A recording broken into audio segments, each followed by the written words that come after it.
ብዙ የእግዚአብሔርን ቃል ሰምተን ጥቂት እንኳን ለመመለስ ልባችንን ካከበርን በአንዲት ቃል የሚንቀጠቀጡ ደጅ ደርሰው የሚመለሱ ወደ ውስጥ ገብተው እንኳን ወደ ምጽዋት ውስጥ ገንዘብ ለመስጠት የሚሳቀቁ አድርሱልኝ ብለው የሚሄዱ በጣም ምስኪኖች አሉ። እግዚአብሔርን ከልብ የሚፈልጉ ግን ከኃጢአት መለየት ያልቻሉ። አደነቀ ሰው ከበበ አልከበበ ፎሎወርስ በዛ አልበዛ ዝም ብለህ ማገልገል ነው እኮ የሚያስተምረን። እዩት፣ ጌታችንን አድንቁት። ለራሱ ክብር ሲፈልግ እነገሌ ለምን እውቅና አልሰጡኝም፣ እነገሌ ለምን አልተከተሉኝም፣ እነገሌ ለምን አልደገፉኝም፣ አጅብ ሲያበዛ አልኖረም። ሰው የለው። ክርስቶስን ስላገኘች ከዚያ በኋላ እቺ ሴት ከችግር በላይ ሆነች። ችግር ያላሰራት ሴት ሆነች። አዲስ ሴት ሆና ተሰራች። የትምህርት ርዕስ የበራላት ወይንም ዘ ኢንላይትንድ ዋን ይሏታል። ርዕሴ ለሷ ከተሰጡት ስያሜዎች አንዱን የወሰድኩት። የበራላት ያሏት በዚህ በዮሐንስ ወንጌል ምዕራፍ 4 ላይ ያለችውን ሳምራዊቷን ሴት ነው። ስለዚህች ስለበራላት ሴት ጥቂት መንፈሳዊ ቁም ነገሮችን፣ መንፈሳዊ ሐሳቦችን እንመካከራለን። እግዚአብሔር ከሁላችንም ጋር ይሆንልን። የተወደደ መድኃኒታችን ኢየሱስ ክርስቶስ አይሁድ ከከተማቸው ሲያስወጡት አሕዛብን ፍለጋ ነበር ጎራ ያለው። ደግሞ አለው ወደ ሳምራውያን ዘንድ ክርስቶስ የሄደው ወይም ወደ ሳምር ከተማ ያለፈው ወይም የሳምራዊቷን ሴት ለማግኘት የተጓዘው ወገኖቹ የሆኑ አይሁድ ከከተማቸው ስላስወጡት ነው። ቅድሚያ ወደ አይሁድ፣ ቅድሚያ ወደ ወገኖቹ የሄደው እኛን ትቶ ወደ አልተገረዙት ሄደ ከሚል የአይሁድ ክስ፣ የአይሁድ ወቀሳ፣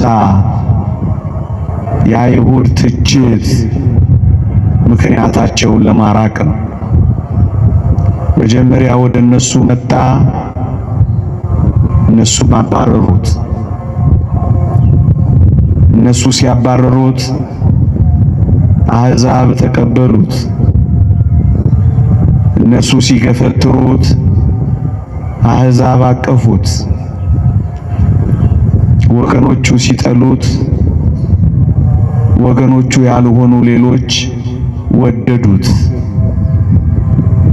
ከምኩራብ ሲያባረሩት ጌታችን ወደ ጎዳና እንደወጣው ታስታውሱ ከሆነ በዮሐንስ ወንጌል ምዕራፍ 9 ላይ አይሁድ ጌታችንን ከምኩራብ አስወጥተውት ነበረ። ጌታችንን ከምኩራብ ሲያስወጡት የሄደው ወደ ጎዳና ነበረ እና በዚያ ጎዳና ነው የወጣው። ከምኩራብ ወደ ጎዳና መውጣቱ ምን ያመለክታል ካላችሁኝ፣ ሕግ ካላቸው አይሁድ፣ ታቦት ካላቸው አይሁድ፣ ሥርዓት ካላቸው አይሁድ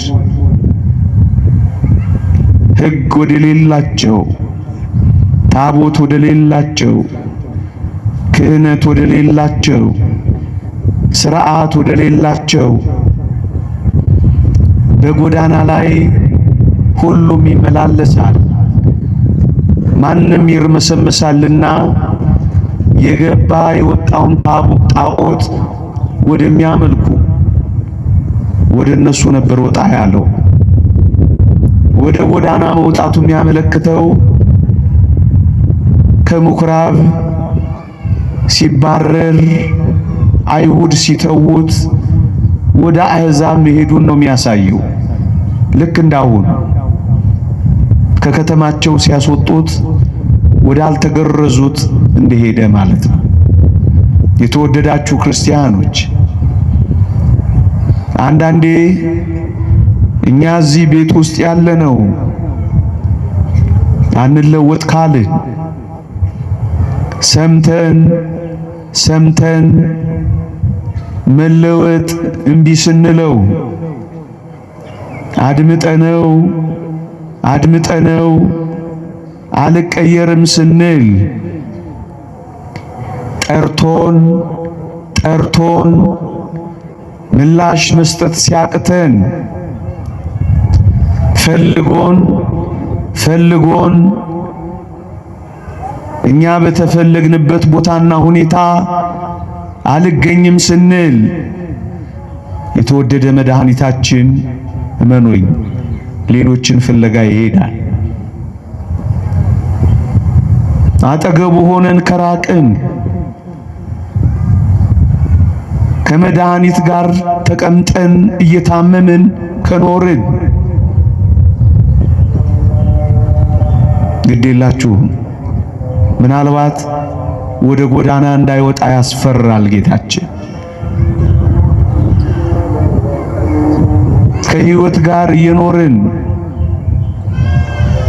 ግን እየሞትን ላለን መልስ የሚሰጥ አምላክ አጠገባችን እያለ በጥያቄ ተሞልተን ለምንመላለስ እምቢ ካለው መኖኝ ወደ ሌሎች መሄዱ አይቀሬ ነው። እጆቹን ዘርግቶልን ቀን ቀጥሮልን ጠብቆን እምቢ ካልን ወደ ሌሎች ፈቀቅ ማለቱ አይቀሬ ነው። በቤቱ ለቤቱ እንደሚገባ አድርገን ካልተመላለስን ለአፋችን አቅርበነው ከልባችን ካራቅነው እመኖኝ ወደ ጎዳና መውጣቱ አይቀሬ ነው።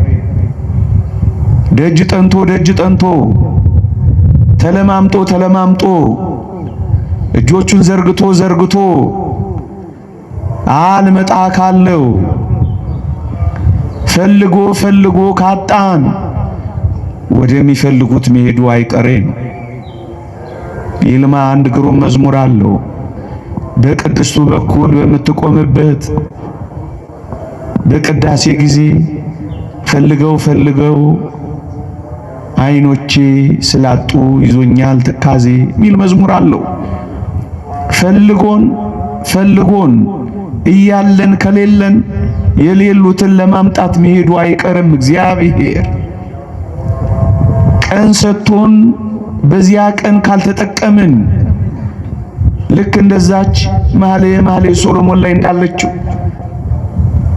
ድምፁን አሰማት፣ ተለማመጣት፣ እጆቹን ዘረጋላት፣ ለጥሪው ምላሽ አልሰጠችም።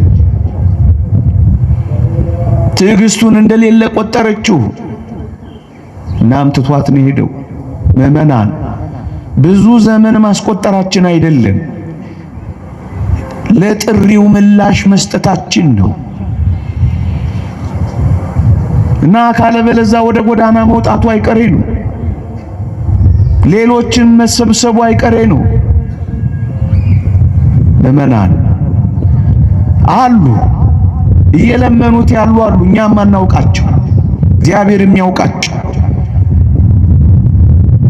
አዎ ቤት ውስጥ ሳልሆን ውጭ ወደምለው ናልኝ እያሉ ውጭ ጋር ጎዳና ላይ የሚጠብቁት አሉ። እየሰከሩ የሚያለቅሱ አሉ። እያመነዘሩ የሚጸጸቱ አሉ። እኛ አንዳንዴ ቤት ውስጥ ሆነን አመንዝራነትን ምንም ያልመሰለን ስርቆትን ፋሽን የሆነብን ዝምታው ያደፋፈረናለን። ሌሎች ግን ጎዳና ላይ ምናልባት እያለቀሱ ያሉ አሉ። ቤት ውስጥ ሳልሆን ደጅ ደጅ ወደምለው ወደ እኔ ናልኝ እያሉ ጎዳና ላይ ይወደቁ አሉ። እኛ ቤት ውስጥ ያለን፣ እኛ አጠገቡ ላይ ያለን፣ እኛ እግሮቹ ስር የተቀመጥ ካልሰማነው፣ ካልታዘዝነው፣ እንደ ፈቃዱ መኖር ካቃተን ወደ ሌሎች ይሄዳል የሚለውን ለማስረዳት እየሞከሩ ሁለት አብነቶችን አንስቻለሁ። አንደኛው የሳምራዊቷ ሴት ነው። አይሁድ ሲያባረሩት ወደ አልተገረዙት አሕዛብ ነው ጌታችን የሄደው። ዳግመኛም እዚህ ዮሐንስ ወንጌል ምዕራፍ 9 ላይ ያለውን ሰው አንስቻለሁ። ከምኩራብ ሲያባረሩት ጌታችን ወደ ጎዳና ነው የወጣው ብያችኋለሁ። እና እግዚአብሔር በመቅደስ ውስጥ ብቻ ሳይሆን እግዚአብሔር ከመቅደስ ውጭም ሰው አለው። እዛ የሚጣራ ነፍስ አለ። እንደኛ በቤት ውስጥ ያልሆነ፣ እንደኛ ቃሉን የማይሰማ፣ እንደኛ ለቅዳሴው ያልቀረበ፣ እንደኛ ዕጣኑን ለማሽተት ያልታደለ እየጠራው እየጠበቀችው ያለች ነፍስ አለች። እኛም ካለው ወደዚች ነፍስ መሄዱ አይቀሬ ነው። ምክንያቱም የሚጠሩት ነፍሳት አሉ፣ አቅም ያጠራቸው። ከንጽህና ርቄ በርኩሰት ውስጥ ወዳለሁት ና ብለው የሚጮሁ ነፍሳት አሉ። የሚኖሩበትን ሕይወት የማይወዱት፣ የሚጸየፉት፣ የማይፈልጉት ናልኝ የሚሉት አሉ። ወደ እነሱ ፈቀቅ ይላል እግዚአብሔር። ከትዳር ሕግ ውጪ በዝሙት ጎዳና ወደ ተቀመጥኩት ና የሚሉ ይኖሩታል። ወደ እነሱ ይሄዳል። ከዕጣን ጢስህ ርቄ ሺሻ ስር ወዳለሁት ናልኝ የሚሉ ምስኪኖች ይኖራሉ።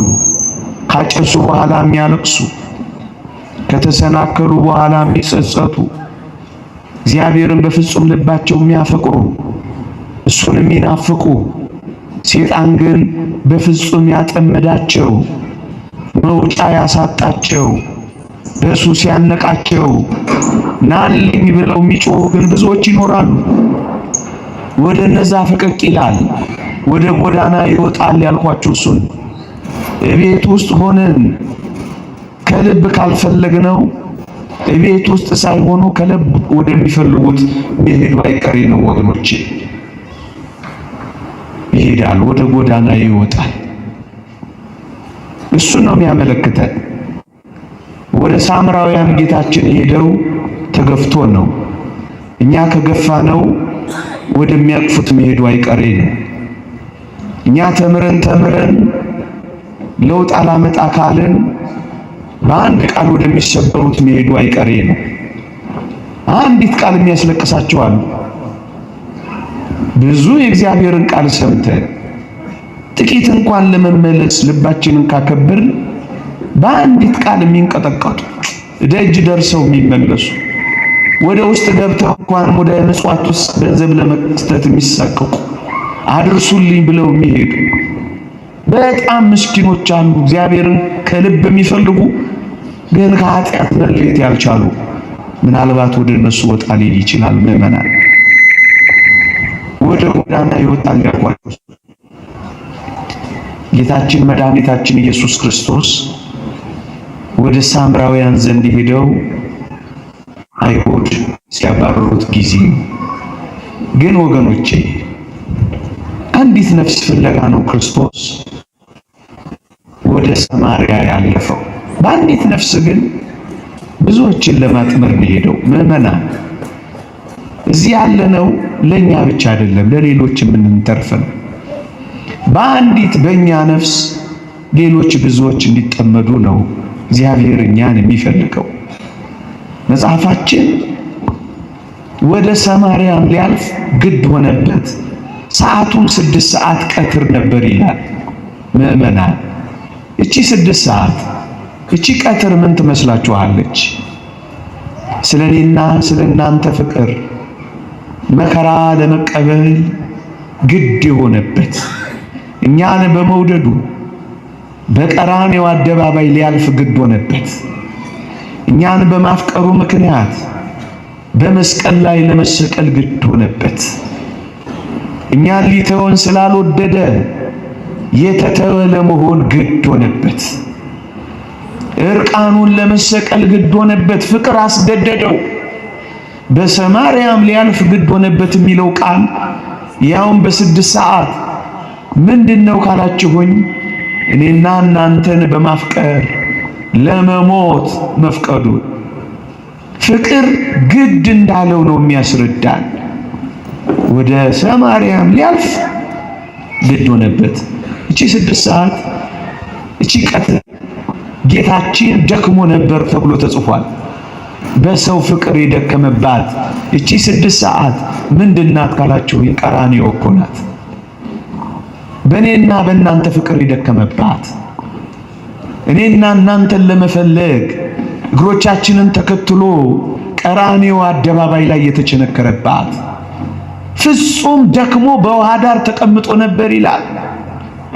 ውሃ ዳር በጥምቀት እኔና እናንተን ለመውለድ የተወደደ ጌታችን መድኃኒታችን ኢየሱስ ክርስቶስ ጎኑን የተወጋባት ቀትር፣ የእሾህ አክሊል የደፋባት ቀትር፣ በጅራፍ የተገረፈባት ቀትር፣ እርቃኑን የቆመባት ቀትር፣ ፍጹም የደከመባት ቀትር ምንድናት ካላችሁ 6 ሰዓት ጌታችን የተሰቀለባት ናት።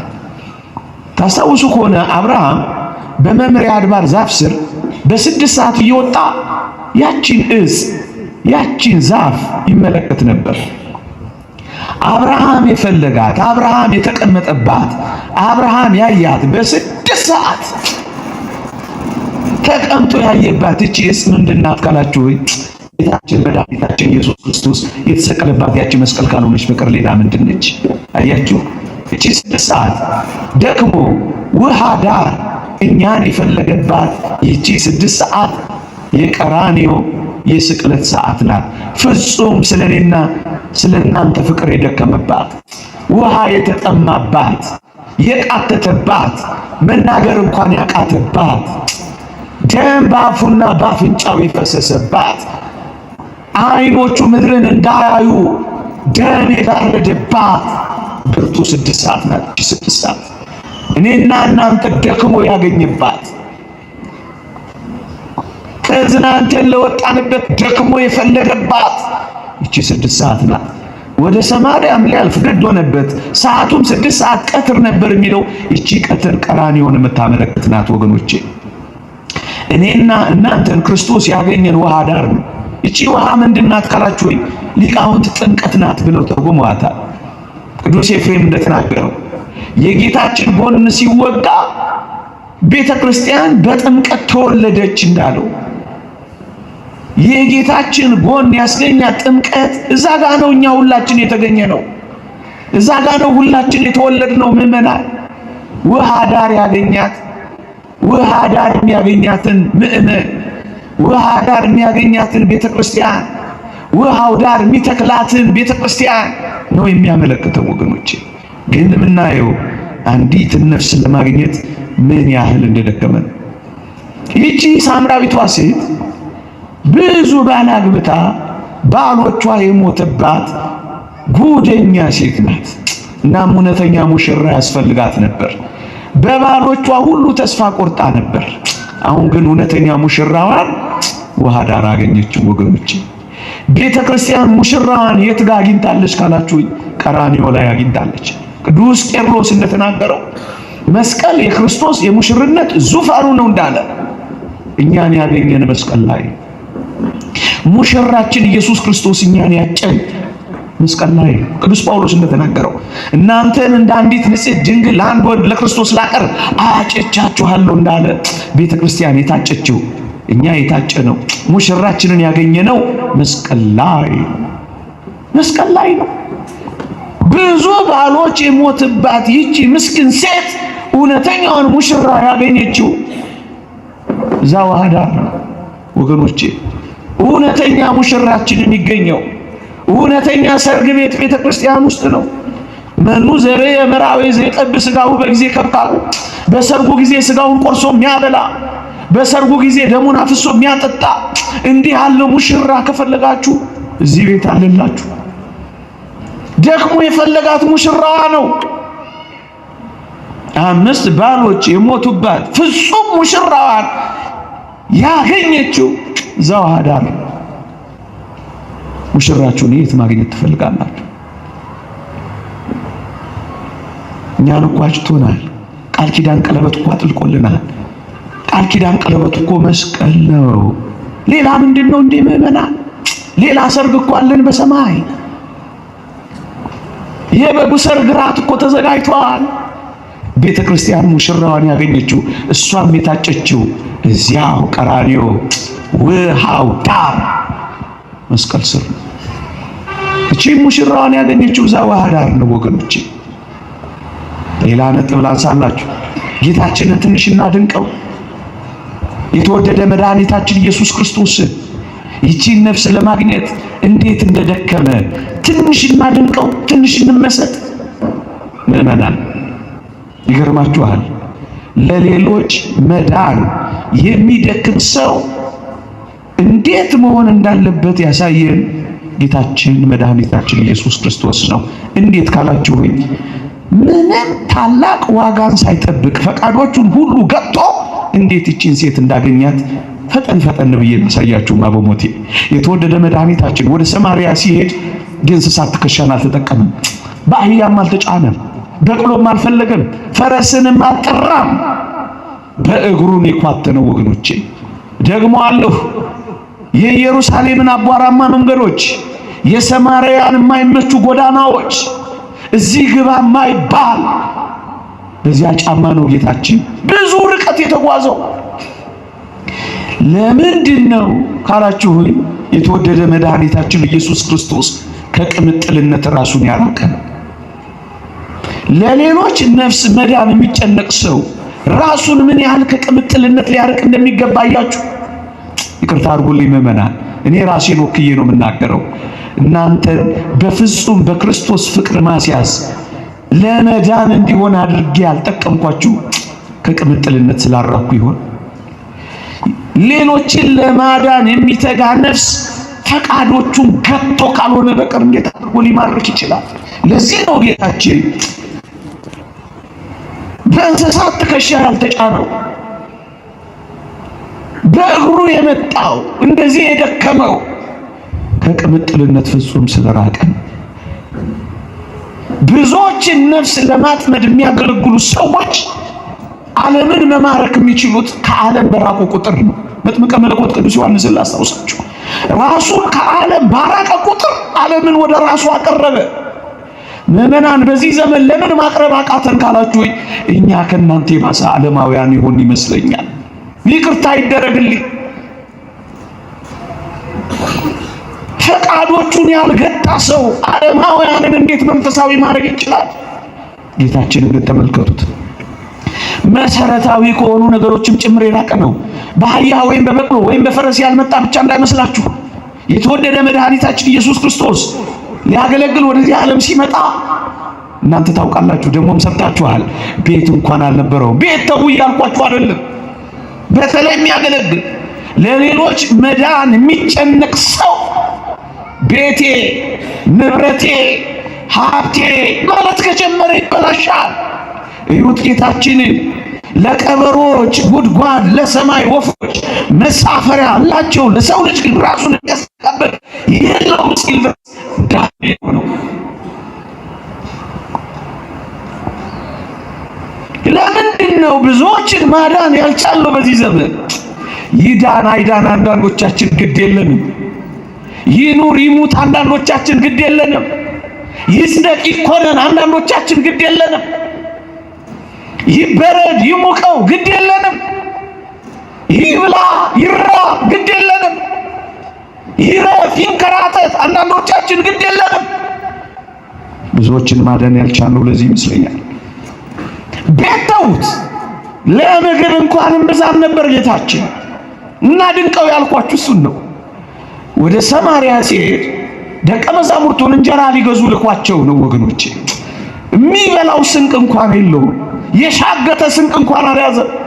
ብዙ ጊዜ ተመልከቱት፣ ተርቦ ወደ በለሲቱ ሄደ ይላል። ሳንጾም እየሰበክናችሁ እንዴት ልናድናችሁ ነው?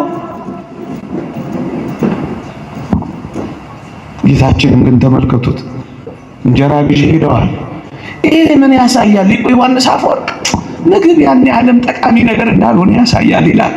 ብዙዎቻችን አብረን ለምንድን ነው ፍጹም ወደ ሆነው ድህነት መምጣት ያልቻልነው ካላችሁ፣ ጉዳያችን ልክ እንደ ዓለሙ ምግብና መጠጥ ብቻ ሆኗል።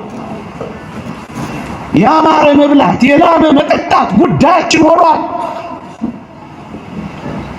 አያችሁ፣ ብዙ ነፍሳትን ለማዳን የሚሄድ ሰው እንዴት መሄድ እንዳለበት የሚማረው ከጌታችን እና በዚህ ውስጥ ምን ማስተላለፍ ፈልጌ መሰላችሁ?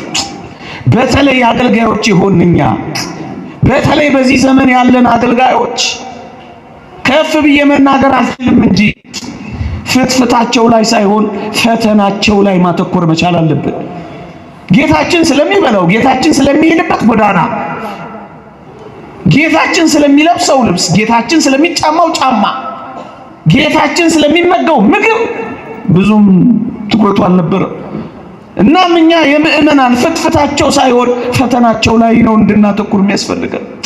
ቋጥረውልን የሚመጡት ሳይሆን የተቋጠረባቸውን ነገር መፍታት ላይ ነው ማተኮር ያለብን። የሚያስጨብጡንን ነገር ሳይሆን ጨብጦ የያዛቸውን ነገር ነው ማላቀቅ ያለብን። ተሸክመው የሚመጡልንን ነገር አይደለም፣ ሸክም ሆኖ ያገበጣቸው ነገር ላይ ነው ትኩረት ማድረግ ያለብን። ጌታችን ያደረገው እኮ ይሄንን ነው እንዴ! ይቺ ሰማርያዊቷ ሴት ውሃ ሲለምናት ትቀልዳለህ እንዴ? መቅጃ እንኳን የለም እኮ ነው ያለችው። መቅጃ እንኳን የለም።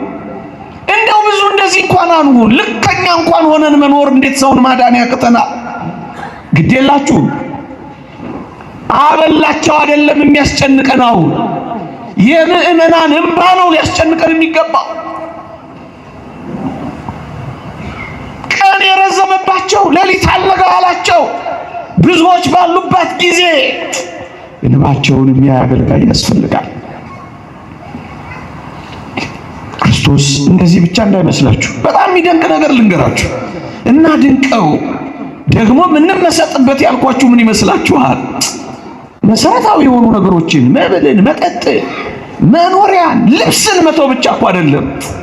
አንድ ነገር አንስተን በጣም እናድንቀው ጌታችንን፣ ዝናን፣ ኩራትን፣ አጀብን፣ ተከታይ ማብዛትን፣ ፎሎወርስን እንኳን አልፈለግም። አንድም ተከታይ እንኳን የለውም። ብቻውን እኮ ነው የመጣው። ሐዋርያቱ ሊያጅቡት እየቻሉ እንጀራ እንዲገዙ እኮ ነው ሄደው። ሚስጥር ነው የሚያወራው፣ ስራ ነው የሚሰራው፣ ሰው ነው የሚያድነው። በዚህ ውስጥ ክርስቶስ ምን እያደረገ እንደሆነ ታውቃላችሁ? በእውነት ብቻውን ትተውት በመሄዳቸው ትዕቢትን መርገጡን፣ አጀብ አለማፈለጉን፣ ቀለል ያለ ኑሮ መኖሩን፣ አጃቢ አለመፈለጉን፣ ተከታይ አለመፈለጉን፣ አደነቀ አላደነቀ፣ ሰው ከበበ አልከበበ፣ ፎሎወርስ በዛ አልበዛ፣ ዝም ብለህ ማገልገልን ነው እኮ የሚያስተምረን። እዩት፣ ጌታችንን አድንቁት። ለራሱ ክብር ሲፈልግ እነገሌ ለምን እውቅና አልሰጡኝም፣ እነገሌ ለምን አልተከተሉኝም፣ እነገሌ ለምን አልደገፉኝም፣ አጀብ ሲያበዛ አልኖረም። ሰው የለው ልኳቸዋልና። በጣም የሚደንቅ ነገር ግን ልንገላችሁ። ክርስቶስ አይሁዳዊት ናት ሳምራዊት ለሱ ግድ አልሰጠው። መልክዓ ነፍስን ተመልክቶ ነው ሊያስተምር ሄደው። ከዘረኝነት ነፃ ነው ወገኖች። በዚህ ዘመን የታመምነው አንዱ በዚህ አይደለም። ምኑን ዘረዝረዋለሁ? የክርስቶስ አገልጋዮች ይሆን እንኳን በዚህ ተወቅተን ወድቀናል። እንግዲያውስ ክርስቶስን ተመልከቱት። ምንም ትሁን ሊያገለግላት መጥቷል። አገልጋይ የሁሉ ነው። አገልጋይ የሁሉ ነው። የሚያገለግል ሰው ካህን እግዚአብሔር የሁሉ ወገን እንደሆነ ካህንም ሰባኪ የሁሉ ነው ምዕመናን፣ የሁሉ መርጠን የምንሰማው መርጠን የምናውቀው ጳጳስ ሊኖረን አይገባም። ጳጳስ የሁሉ ነው ሊሆን ይገባል። የኛ ወገን የሚል ጳጳስ ካለ አበቃ፣ ክርስቶስን ከመምሰል ተለየ። የሁሉ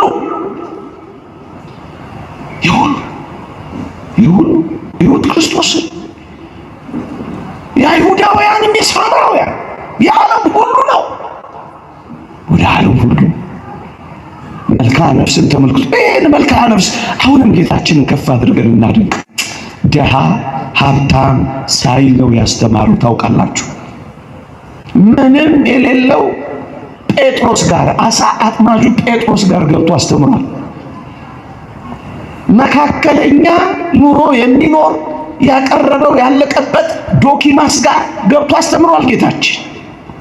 ፍጹም ኢንቨስተር የሆነው ባለ ሀብት የሆነው ዘኪዎስን ቤት ገብቷል ጌታችን። እናንተ አገልጋዮች ባካችሁ ሻካራ እጅ ያላትን ምእመንንም አገልግሉ። የሰላ ቤቱ የሞቀ ንብረቱንም አገልግሉ። ለዚህኛው የፈካ ለዚህኛው የተኮሳተረ እንድናደርግ አልተፈቀደልንም። ትንሹንም ትልቁንም ያለውንም የሌለውንም የሞቀውንም የቀዘቀዘውንም የበረደውንም እንድናገለግል እኮ ነው ጌታችን አገልጋዮች ያደረገን።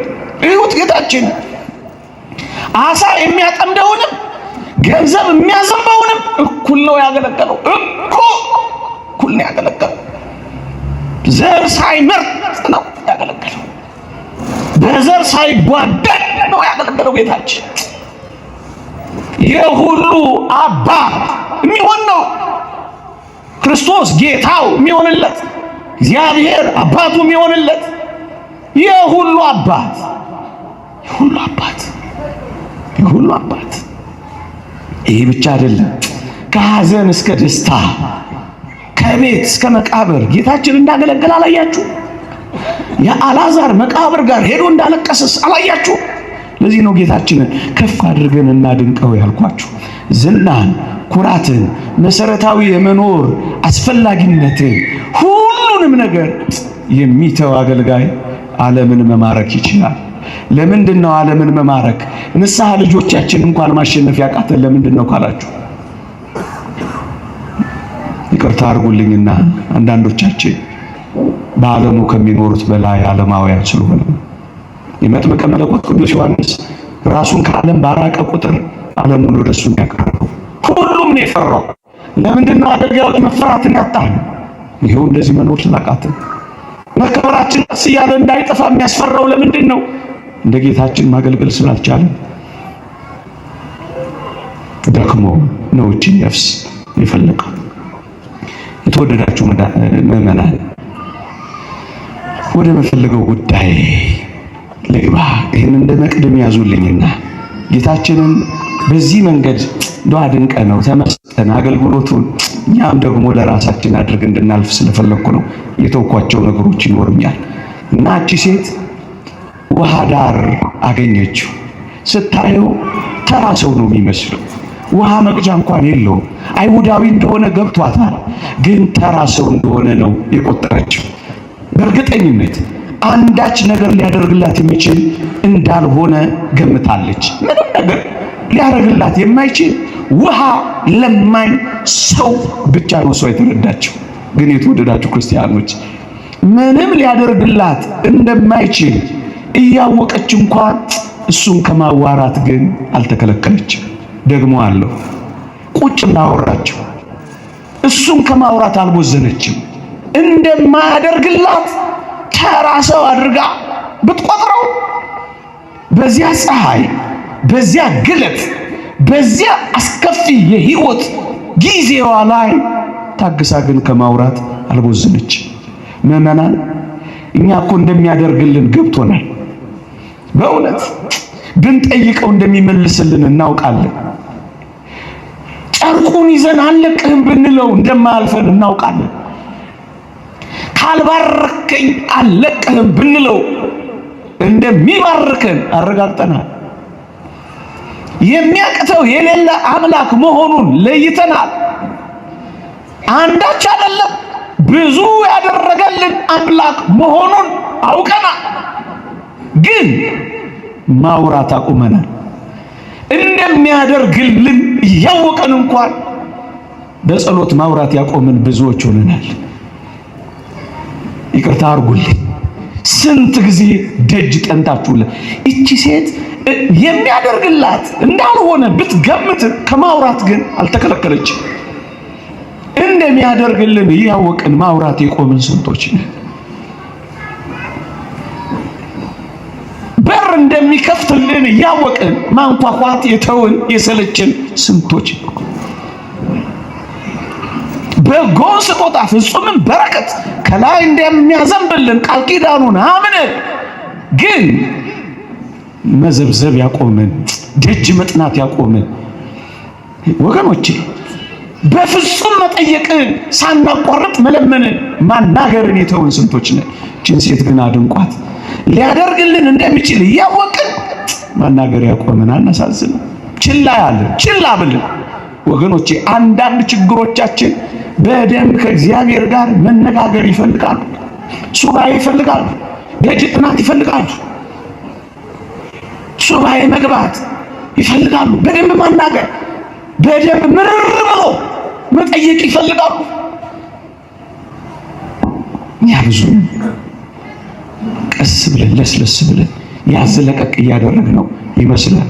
እሷ ግን እንዴት እንዳወራችሁ ተመልከቱ። የተወደዳችሁ ክርስቲያኖች፣ ጌታችን መድኃኒታችን ኢየሱስ ክርስቶስ እቺ ሴት እንደዚህ እንኳን ቢሆን እሱን ከማውራት አለመወዘኗ ምን ያክል አስደናቂ ሴት እንደሆነች ተመልከቷት። ከዛ ጌታችን ለማውራት በመፈለጓ ምክንያት ራሱን ቀስ በቀስ ይገልጽላት ጀመር። ደግሞ አለው ራሱን ቀስ በቀስ ይገልጽላት ጀመር። ሁሉን በአንድ አላስረዳትም። ቀስ በቀስ ቀስ በቀስ እየገለጸላት መጣ። ቅዱስ ኤፍሬም እንዲህ ይላል፣ ጌታችን ከሳምራዊቷ ሴት ጋር በተነጋገረ ጊዜ በንግግራቸው መጀመሪያ ማንነቱን አልገለጠላትም።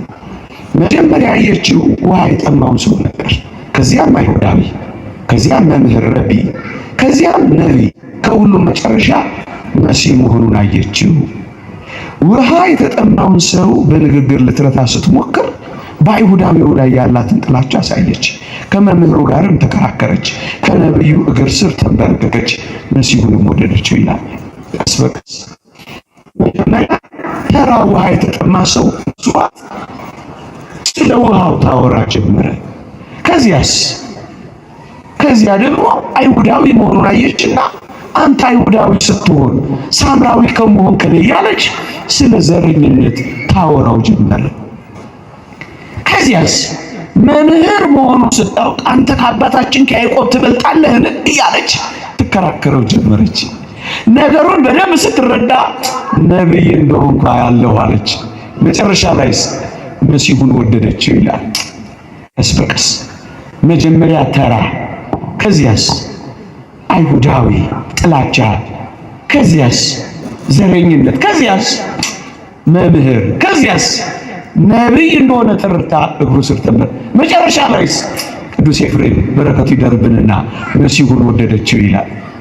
ምዕመናን፣ በአንድ ጊዜ እግዚአብሔርን ልንወደው እንደማንችል ታውቃላችሁ። ለምን በአንድ ጊዜ አልወደድኩትም ብላችሁ ይከፋችኋል? ለምን በአንድ ጊዜ አልተሰማውም ብላችሁ ሆድ ይብሳችኋል? ለምን በአንድ ጊዜ ክንፍ አላወጣውም አልተመሰጥኩም ብላችሁ ሆድ ይብሳችኋል? በአንድ ጊዜ እንዴት ይሆናል? እዩዋት እንዴት ቀስ በቀስ መሲሁን እንደወደደችው። የተወደዳችሁ ክርስቲያኖች፣ ቀስ በቀስ ነው እግዚአብሔር ዘንድ የምንደርሰው። ቀስ በቀስ ነው የምንወደው። ቀስ በቀስ ነው ከኃጢአት የምንርቀው። ቀስ በቀስ ነው ጸሎታችን የሚሰማው። ቀስ በቀስ ነው እሱን ወደ መምሰል የምንመጣው። እዩዋት ከተራ ሰውነት መሲሁን እስከ መውደድ ጥቂት ርቀት ተጓዘች ወገኖቼ። በአንድ ጊዜ ትዕቢት አይሆንም። ብዙዎች የሚርቁት ጸልየው በአንድ ቀን ስላልተሰሙ ነው። ብዙዎች ሆድ የሚበሰባቸው በአንድ ጊዜ ለምን አልተለወጥኩም ስለሚሉ ነው። ይዋት እንዴት እንደተለወጠች በአንድ ጊዜ። ቀስ በቀስ ነው ምዕመናን፣ ቀስ በቀስ እዛ አቶስ ተራራ ላይ የነበረውን አንድ ብርቱ መነኮስ አንድ ፈላስፋ ጠይቆታል ይባላል። እግዚአብሔርን አግኝተዋል፣ እግዚአብሔርን አውቀዋል አለው። እስከ ዛሬ ድረስ 30 ነው 40 ዓመት እኮ አቶስ ተራራ ላይ እኮ እየኖረ ነው። እስከ ዛሬ ድረስ እግዚአብሔርን ለመውደድ እየሞከርኩ ነው አይደል? በአንድ ጊዜ እንዴት ይሆናል ምዕመናን? በአንድ ጊዜ ክንፍ ልናወጣ እንችላለን። በአንድ ጊዜ እንዴት ይሆናል? አንድ ሊቅ እንደተናገረው ነፍስ እግዚአብሔርን ለማወቅ በምታደርገው ጉዞ ሁል ጊዜ ጀማሪ ናት ይላል። ሁል ጊዜ እንደ ጀማሪ እንጂ እንደ ጨራሽ ራሳችን እንዴትና ቀስ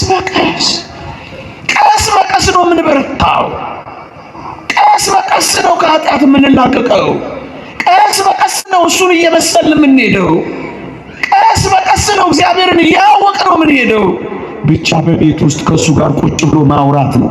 እያወራች ቀስ በቀስ ነው የተለወጠችው። ቀስ በቀስ አባ ሙሴ ጥቁሩ ሙሴ ከኪስ አውላቂነት ከማጀራት መቺነት በግ ሰርቆ ከመብላት መላእክት ማር የሚመግቡት እስኪሆን ድረስ የደረሰው ቀስ በቀስ ነው ወዳጅ።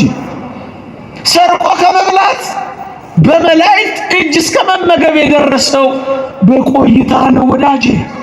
ቶሎ አትጋድ ክፋ፣ ቶሎ ጀርባ አትስጥ፣ ቶሎ ጸሎት አታቁም፣ ቶሎ አታቋርጥ፣ ቶሎ አትበል። ቀስ በቀስ ማርያም ግብፃዊት ከምድር አንድ ክንድ ከስንዝር ዮርዳኖስ በረሃ ላይ ማግኔቲክ ቲዮሪን ሰብራ ከፍ ያለችው ቀስ በቀስ ነው። ከዘማዊነት ዮርዳኖስ በረሃ ወድቃ እስከ ማምለክ ደርሳ ነው። ቀስ በቀስ ምን ታገልኛ? ከዕለታት አንድ ቀን ጉባኤ በመስማት ለውጥ አለ። ስንት ጊዜ ሱባኤ ይዘናል። ስንት ጊዜ በጸሎት ተግተናል። ስንት ጊዜ ተጋርለናል። ቀስ በቀስ በአንድ ጊዜ ለውጥ እኛ ቤት የለም። በአንድ ጊዜ ለውጥ ቀስ በቀስ እንደዛ ሴትዮ ሰምታችኋት ከሆነ አላውቅ እለቱን ገዳማ ገባች አሉ። የሆነ ሴትዮ እለቱን ገዳም ገብታ እዚያ ስራ ሰጧታሉ እሳት ማቀጣጠል። እለቱን እኮ ነው የገባችው። እሳት እያቀጣጠለችላችሁ ትንሽ እሳት ተነሳችና እጇን ጠበሰቻሉ እና ምን አለቻሉ ሴትዮይቱ እኛን ጣድቃኑንማ እንዴት ካቃጠለን አየር ጤና ያሉትንማ እንዴት ያረጋቸው ነው አትበል። ያን ቀን ገብታ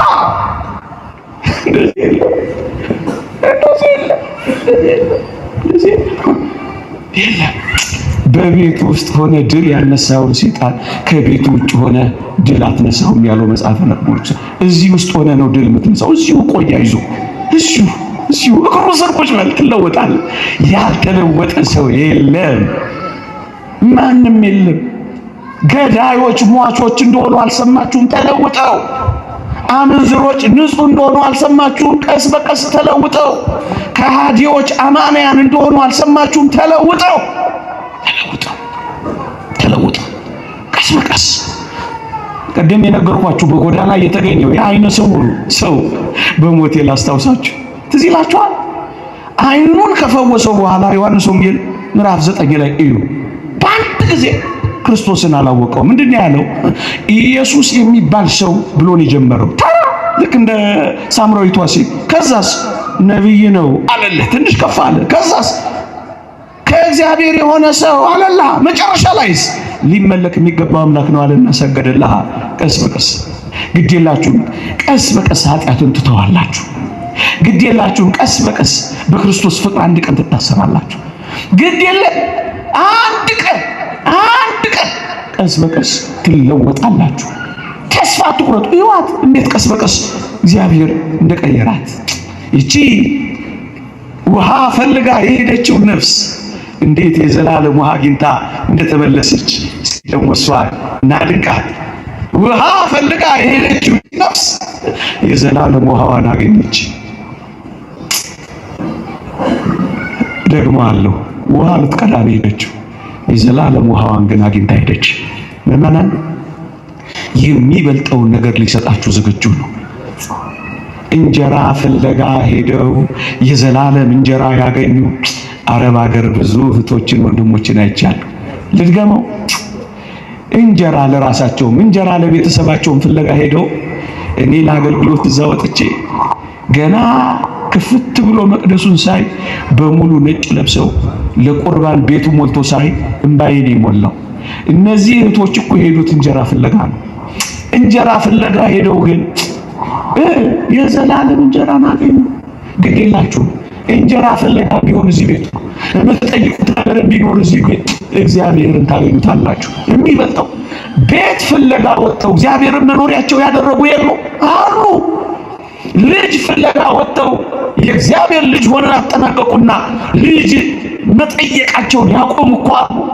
የተወደዳችሁ ክርስቲያኖች ያጡትን ሊፈልጉ እግዚአብሔር ጋር መጥተው ያጣቸው እግዚአብሔር ያገኛቸው እኮ ብዙ ናቸው።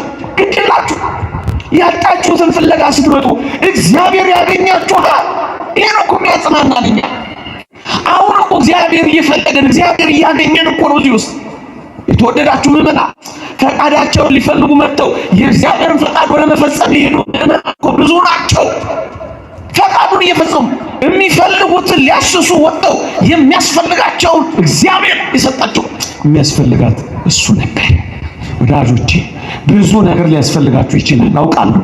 በጣም ብዙ ነገር ቦሏችሁ ይሆናል በዚህ ዘመን አውቃለሁ። ግን የሚያስፈልጋችሁ እግዚአብሔር ነው።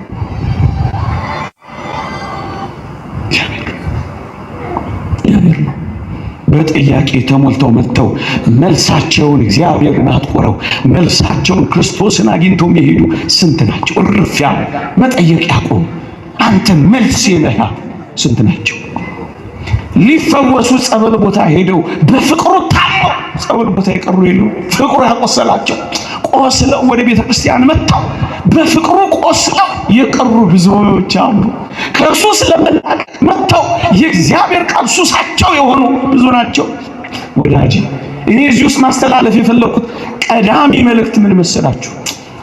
እግዚአብሔርን ማግኘት ብቻ። እቺ ሴት ተመልክቷት ጊዜያዊውን ፈልጋ መጣ፣ የዘላለሟን ታቀፋ ሄደች። የሚያልፈውን የሚያስጠማውን ፈልጋ መጣ፣ የሚያስጠማውን ጠጥታ ሄደች። ምንኛ የታደለች ሴት ናት ይቺ ሴት። ብዙ ጨርሻለሁ። ይቺ ሴት በጣም ብዙ የሞተ ነገር አላት። 5 ባሎቿ ሞተዋል። በዚህ ምክንያት ህይወቷ ራሱ ሞት ነው። በኋላ አሳያችኋለሁ። ብዙ የሞተ ነገር አላት። ታዲያ እንደዚህ ጭምት ብዙ የሞተ ነገር ያላት ምን ያስፈልጋታል ካላችሁ ህይወት ነው የሚያስፈልጋት። ነው አይደለም? ነው አይደለም? ወዳጆቼ በጣም ብዙ የሞተ ነገር አለን በዚህ ዘመን ኢትዮጵያውያን። እመኑኝ የሚያስፈልገን ህይወት የሆነው እግዚአብሔር ብቻ። ብዙ የሞተ ነገር ላላት ሀገራችን የሚያስፈልጋት እግዚአብሔር። በምን ቋንቋ እንናገር? ብዙ ተስፋ የሞተ ወጣት የሚያስፈልገው እግዚአብሔር ነው። እግዚአብሔር ነው። ብዙ የሞተ ነገር ያላችሁ ከእንግዲህ ማበቃ ብላ የቀበራችሁት ነገር ያላችሁ በጓዳ የሚያስለቅሳችሁ ሰው ዳሎጣ ያላስባላችሁ በጣም ብዙ የሞተ ነገር ያላችሁ ህይወት የሆነው እግዚአብሔር ጋር ስትደርሱ ሁሉም ነገር ህይወት ያገኛል። ይሄው በሷ ታውቃላችሁ። ብዙ ያጎበጣት ነገር አለች ሴት እንዴ! እግሩ ስር ከመጣል በላይ ምን አማራጭ አላት? እግሩ ስር ጣለችው። የት ትጥሉታላችሁ? ያላጎበጠን ምን ነገር አለ በዚህ ዘመን? እግሮቹ ስር ከመጣል የተሻለ ምን ነገር አለ? እዋት የሞተ ነገር ብቻ አይደለም፣ ጎብጣለች። ከሰው ሸሽታ ትኖራለች። በአደባባይ ሳይሆን በሹክሹክታ ተጠብሳለች። እቺ ሴት ብዙ ነገር አግኝቶታል። ተሸክማ መጣ፣ ግን ተሸክማ አልሄደችም። ምዕመናን ተሸክመን እየመጣን ተሸክመን እየተመለሰን እስከ መቼ? አንድ ቀን እንኳን ረፋን። መቼ ነው እሺ የምናልፍ? መልስ አንተ ነህ። ብዙ ጥያቄ ነበር። ጥያቄን ያስተውከኝ መልስ አንተ ነህ። ብዙ ሸክም ነበረኝ፣ ሸክሜ ያቀለልክልኝ አንተ ነህ። በቃ አንተን ካገኘው ይበቃኛል። አንተ መልሴ ነህ። ያ ልጅ እንዳለው እኮ ነው። ሶስት ሆነው አባ መቃርዮስን እየመጡ በጥያቄ ያጣድፉታል ሁለቱ። አንደኛው ግን ዝም ብሎ ሁሉ ጊዜ አባ መቃርዮስን ያየዋል። መጨረሻ ላይ ምን ነው ልጅ አንተ ሳትጠይቀኝም አለው።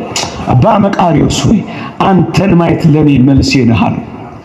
ይቅርታ አድርጉልኝ፣ እዚህ ቤት መኖራችን ብቻ መልሳችን የዘላለም ሕይወት። ይሄም ኃላፊው ነው፣ ይሄም ለሌላም የተሰጠ ነው። እሱን ካገኘን የመጨረሻው መልሳችን አንተን ማግኘት። እሷን ተመልከቷት። ስለ ጥልቅ ጉድጓድ ታወራ የነበረችውን ሴት እንዴት ከጥልቅ ውስጥ እንዳወጣት በሞቴ ጌታችንን እናድንቀዋ። ምን እንዳላት ታውቃላችሁ? ባልሽን ጠርተሽ ነው ያላት። ብዙ ነገር ካወሩ በኋላ ሰዓት ስለሌለኝ ዘለል እያልኩት ዝናቡም ደመናውም ብርዱም እናንተን እዚህ ያስቀምጭም ባልሽን ጠርተሽ ነው ያላት። በጣም ጥልቅ ነው። ምዕመናን ደነገጠች። ባል የለኝም ማለት እውነት ብለሻል። 5 ባሎች ነበሩሽ፣ አንዱ ሞቶብሻል። ማን ነው? 5ቱም ሞተውብሻል። አሁን አጠገብሽ ያለው ባልሻል። እንደዚህ ብሎ የሕይወቷን ጥልቀት ጎረጎረው። ከዛስ ስለ ጥልቅ ጉድጓድ ታወራ የነበረችው ሴት ከውሃ ርቃ ስለ መንፈሳዊ ነገር ማውራት ጀመረች። አንተ ነብይ ትመስለኛለህ አለችዋ። ምዕመናን ከዚህ ጥልቅ ሕይወት ውስጥ አወጣት። ከድብቅ ሕይወቷ ከጨለማ ማንነቷ ገላገላት። ከዚያስ ተገለጠች። ምዕመናን አንተ ነብይ እንደሆንክ አይሃለው አለችው። በጣም ይደንቅ። ታዲያች ሴት ስለምን ብትጠይቀው ጥሩ ነው? ምዕመናን የበቃ ባህታዊ ብታገኙ ምንድን ነው የምትጠይቁት? አሁን እቺ ሴት ነብይ እንደሆንክ አውቃለሁ ካለችው በኋላ አንድ ጥያቄ ብትጠይቀው ተገቢ ይመስላል። ምን በሞቴ ምን? እሱማ መንፈሳዊ ስትሆኚ ነው የምታወሪው። ዘመንደር ውስጥ እንዳለው ወሬ። አሁን ጎረቤት ያለው ባሌ ይሞታል አይሞትም አይደል? ጥያቄ ሞድ አለባት። ጭንቀቷ ምንድን ነው? ባል። ጌታችን እንዴት የተወደደ አምላክ ነው! ገና ንግግር ሲጀምር ባል የለሽም ያላት እንዳይመስላችሁ። ስለ ባል ጭራሽ አላነሳ። እኛ እኮ የምናነሳው ስብር ከሚያደርግ እኮ ነገር ነው። ጌታችን የሚሰብር ነገር አልነገረም። ስለ ባል ያወራል። እሱ ጥልቅ ከሆነው ከጉድጓድ ሕይወቷ ማውጣት ስለፈለገ ነው። በጣም ድንቅ ሴት ናት። ናድንቃት። እንዲህ የሚያክል ነብይ ካገኘች በኋላ ባሌ ይሞታል አልሞተም ጥያቄው አይደለም። እናንተ አሁን የበቃ ባታ አሁን እዚህ ገዳም ላይ ኢየሱስ ክርስቶስን ፍለጋ ይሆን እንጃ። አገባለሁ አላገባም አይዟችሁ ይጠየቃል እኮ። እናንዶቹ አቀረቀሩ እህቶቼ። ደግሞ እዛ ጨለማ ውስጥ ብንሆን ጥሩ ነበር። ፍጥጥ ብለን ተያየን አይደል? ለቅረቡ እዚህ ያለመድኩም ለምን አሳፍራችኋለሁ? እኔ ስለምን አፍራለሁ? ምን ወጣኝ? ይሄን ዝናቡን የኔታ ቢያስቆሙልን እኮ ጥሩ ነበር።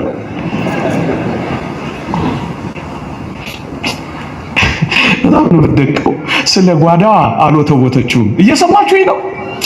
የሚበራለት ሰው፣ እግዚአብሔርን የሚከተል ሰው፣ ከጥልቅ ጉድጓድ የሚወጣ ሰው ስለ ጓዳ ማውራት ያቆማል። እየሰማችሁኝ ነው? አቆመች። ስለ ጓዳዋ አልወተወተችውም። ብዙ ጥያቄ አላት። ይሞታል አይሞትም አላወራችው። ስለ ነገዋ ለማወቅ አልተጨነቀችም። መጨረሻዬ ምንድነው? ጉዳዩ አይደለም፣ መጨረሻዋን ስላገኘችው። ማን ነው እሱ? ለሞት የጠሩት ማን ነው? መጨረሻዋን አገኘችው። ታዲያ ምን ያስፈልጋል? ማለት ደግሞ ተዋላችሁ ምን ያላልኩ በጣም ይደቃል። በዚህ ዘመን ስልክ ቁጥር እየነገሯቸው የሚያስጨዋቸው ግን ምን ሆነው ነው? ስልክ ቁጥር ብርቅ ሆኖ ነው። የባንክ ቡክ ላይ ገንዘብ ስለመግባቱ ይሄ ሁሉ ዓለም የሚንጫጫው ምን ሆኖ ነው? ተተዋል እኮ እውነተኛ ክርስቶስን ሲከተሉ ባንክ ምንትስቀምጥርስ ጓዳ የለም። ባሌ ሞት። አደራችሁን አትንከራተቱ። አጥማቂ ለአጥማቂ አትዙሩ። ይቅርታ አድርጉልኝ። ሌላ በሽታ አትሸምቱ። እቺ ሴት ተለወጠች። ባጭባችሁ መለወጧን በምን ማረጋገጥ እንችላለን ካላችሁ 1-5 ደቂቃ ተጠቅሜ ያበቃለሁ። እሺ ይሄ ዘካርያስ እንደ ያደረገው መልአክ ዛሬ ቀርቷል እንዴ እንዳትሉ ጨርሳለሁ። እሺ ማንም ላለማግኘት በስውር የመጣችው እቺ ሴት ያደረኩትን ሁሉ የነገረኝን ኑና እዩ እያለች ወደ ከተማይቱ በረረች። ተለውጣለች አልተለወጠች? ተለውጣለች አልተለወጠች? አበቃ። እቺ ሴት እኮ ማን ይውላችሁ በቀትር ለምን ውሃ ልትቀዳ እንደወጣች ታውቃላችሁ? በእስራኤላውያን ባህል ወይ በማለዳ ጠዋት ወይ በማታ ነው ውሃ የሚቀዳው። እሷ ለብቻዋ ለምንድን ነው በምሳ ሰዓት በቀትር በ6 ሰዓት ውሃ ልትወጣ? ሰው ሲገባ እየሰማችሁ ነው። ተደብቃ ነው የምትኖረው። እውነት እግዚአብሔርን ስታገኙ የምትደብቁበት ምንም ነገር የለም። ቀና ትላላችሁ፣ አትፈሩ፣ አታፍሩ። እግዚአብሔር ከገላለጠኝ በሌላ ሰው ፊት መሸፈን ማንም ማለት ትጀምራላችሁ። ይዋት እየጮኸች አሁን መሸፋፈን ምን ያደርጋል? ተወጫው እግዚአብሔር ቤት ስንገባ እንደዚህ ነው ምን ሆነው ነው የለም። በቃ በጣም ይደንቃል። ከሰው ተሸሽ የነበረችው እቺ ሴት ወደ ሰው ሁሉ በረረች። ሁሉም ቤታቸው ከገቡ በኋላ ትወጣ የነበረችው ሴት የሁሉንም ቤት እያንኳኳች ኑና ይዋለች። ተለወጠች አልተለወጠችም? ጭብና ተለወጠች። የምትልከው አገልጋይ የሌላት እቺ ምስኪን ሴት ከሐዋርያት ቀድማ ሰማርያን አጥለቀለቀች፣ መስበክ ጀመረች፣ ተለወጠች። ጮክ ብላ የማታወራው ምስጢር ያላት ሴት አሁን ነውሯን አልሰወረችም። ያደረኩትን ሁሉ የነገረኝ በስመ አብ እንዴት ይደንቃል! ኑሮዋንና ገበናዋን ደብቃ የኖረች ሴት ለወንጌል ገበናዋን ማጥመጃ አድርጋ ተቀየረች፣ ተለወጠች። ከጥልቅ ጉድጓድ ወጣች።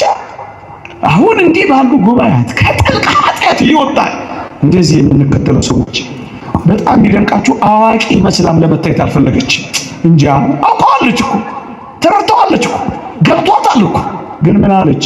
እንጃ ክርስቶስ ይሆንን አትመሰላችሁ? እንደኔና እንደናንተ ብንሆን ይኸው ጮቤ እየረገጡ አይደል እንደኛ ነን የምናገኘው፣ እኛ ነን የምናውቀው። እሷስ አውቃው እንዳላዋቂ ሆነች። ምን አለች? እንጃ ክርስቶስ ይሆንን። አሁን ልጅስ የዚህ ሴት አሁን ጉዳዩዋ ከችግሩ አይደለም። አሁን ጉዳዩዋ ከችግሩ አይደለም። አሁን ጉዳዩዋ ችግሯን ከሚፈታላት ከክርስቶስ ጋር ብቻ ደግሞ አለው። ከችግሯ ጋር ሆነ ከክርስቶስ ጋር ሆነ። ችግሯን እንዲፈታላት አይደለም የፈለገችው። ትኩረቷ የችግሯን ሁሉ መፍቻ ይዛ በሄዷ ነው። በሞቴ ችግራችሁን ብቻ እያስፈታችሁ አትሄዱ። እዚህ የችግራችሁ ሁሉ መፍቻ አለላችሁ። እሱን ይዛችሁ ትሄዱ። ደግሞ አለው ክርስቶስን ስላገኘች ከዚያ በኋላ እቺ ሴት ከችግር በላይ ሆነች። ችግር ያላሰራት ሴት ሆነች። አዲስ ሴት ሆና ተሰራች። ችግሯ አለ፣ ባሎቿ ሞተዋል፣ አንዱም ተደብቋል። ችግሯ አለ። እሷ ግን ከችግሯ በላይ ሆና ያደረኩትን ሁሉ የነገረኝ ሙናዩ አለቻ። ወዳጆቼ ችግሩ የራቀ አይመስልም ከሷ። እሷ ግን ወደ ችግር ወደሚፈታላት ሁል ጊዜ ቀርባለች፣ ለዘላለም ቀርባለች። ምዕመና ችግሯ አልጠፋም፣ የልቦና አይን ግን በርቷል። ዘኢንላይትድ ዋን የበራላት ያሏት ሊቃውንት ለዚህ በራች።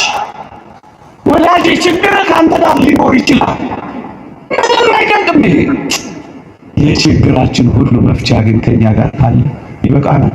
ችግራችን ከኛ ላይ ርቅ ይችላል፣ እኛ ወዲያ ከቀረብን ይበቃናል። ችግራችን ላይ ጠፋ ይችላል፣ እኛ ግን የልቦናችን አይን ከበራ ይበቃል። እሱ ነው መጨረሻችን። እኛ ቅርታ አድርጉልኝ፣ በዚህ ዘመን ችግር ማስፈታት ብቻ ሆኗል ጉዳያችን። ችግር ፈቺውን መውደድ፣ ማፍቀር፣ አብረን ነው እሱን መምሰል ብዙም አይታይም። በዚህ ምክንያት ምን ሆነናል? አንዱን ችግር በሌላ ችግር ለማስፈታት የያዝን አንዳንዴም እንደዚህ እንደ ጣዖት ቤት ማድረግ እንፈልጋለን። አይደለም በፍጹም። አንዳንድ ጊዜ ራሳችን ችግር እንሆናለን። አንዳንድ ጊዜ ራሳችን ከችግር ጋር እንኖራለን። የተወደዳችሁ ክርስቲያኖች አንድ እውነት እንነጋገር፣ ችግራችን ይፈታል፣ እኛ ግን ችግር ሆነን የምንቀርበት ጊዜ ብዙ ነው። ታውቃላችሁ፣ ስዕለታችን ይቀራል፣ እኛ ግን እንወጣለን። እውነት አስብ። ብዙ ጊዜ እንደሱ እግዚአብሔር ይለመናል፣ በጭፈራ ግን ይጠናቀቃል። የሰጠው እግዚአብሔር ነው፣ የሚከበረው ግን ዓለም ነው። እንደዚህ ነው የሚሆነው። ችግራችን ይፈታል፣ እኛ ግን በኃጢአት እንታሰራለን። እንደዚህ ነው የሚሆነው። ሴት ግን እንደሷ ሆነችው። ችግራችን ይፈታል፣ እኛ ከእግዚአብሔር እንርቃለን። እቺ ሴት እንደዚህ አለች እና በአንድ ቃል ጮክ ብዬ ልናገር፣ እግዚአብሔር ችግራችን ታውቅ። እግዚአብሔር ችግር ነው እኛ ብቻ ደግሞ አለው። እግዚአብሔር ችግር አስቸግሮት ያውቅ፣ ያስቸግር ነው እኛ ብቻ ነው። እና ስለዚህ ሴት አንድ ነገር ብቻ ተናግሬ ልጨርስ። ይበራላት ተከተለችው። መጨረሻ ላይ ምን እንደሆነች ታውቃላችሁ? ከትንሣኤ በኋላ ከተጠመቀች፣ ከትንሣኤ በኋላ ተጠመቀች። ከሁለት ወንዶች ልጆቿና ከአምስት ሴት ልጆቿ ጋር ተጠመቀች። ወንጌልን ለማድረስ ወደ ቃርጤስ ቅርጣድ ወደሚባሉ አገር ሰዎች ሄዳ ወንጌልን መስበክ ጀመረች። ይህች ነፍስ አገልጋይ ሆነች። የሰማርያን ሴቶች፣ የሰማርያን ወንዶች፣ የሰማርያን ሰዎች ብቻ አይደለም፣ ሁሉንም ነፍሳት ወደ ክርስቶስ ለመማረክ ሩቅ ቦታ እንደገና ተጓዘች። ከዚህች ሴት እንዴት ይህንን የወንጌል ማጥመጃ መረብነት እንዴት አለማድነቅ ይቻላል? መምህራን መጨረሻ ላይና በጣም የምናደንቀው በኔሮን ቄሳር ዘመን ከመላው ቤተሰቧ ጋር ሰማዕትነት ተቀበለች። በረከቷ ይደርብን። ጉድጓድ ውስጥ ተጥላ አጠናቀቀች። እየሰማችሁኝ ነው? ክርስቶስ እቺ ነፍስ ጉድጓድ ስር አይደል ያገኛት? እሷም ጉድጓድ ስር ሙሽራዋን አገኘችው። በምን? በጉድጓድ ውስጥ ተጥላ ሰማዕትነት ተቀበላ። እናም እቺን ሴት ነው ሊቃውንት የበራላት ዘኢንላይትንድ ዋን ያሏት። በረከቷ ይደርብን። አሜን።